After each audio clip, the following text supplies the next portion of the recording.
Hello family, good morning, જય શ્રી કૃષ્ણ. તમારી મસ્ત મોર્નિંગ થઈ ગઈ. આજે તો હું ને પ્રથા બંને એકલા છે. અહીંયા કથા ચાલુ કરી દીધી, બેન સાંભળે અને જોડે જોડે કામ કરતા જાય ઘરના.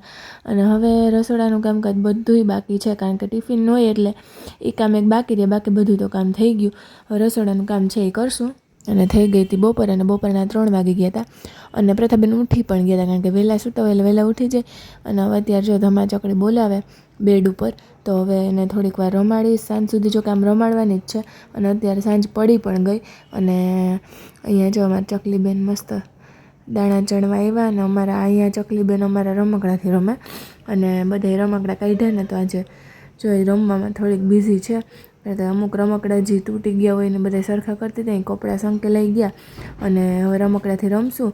અને વાગી ગયા હતા 5:30-6 જેવું થયું હોય છે.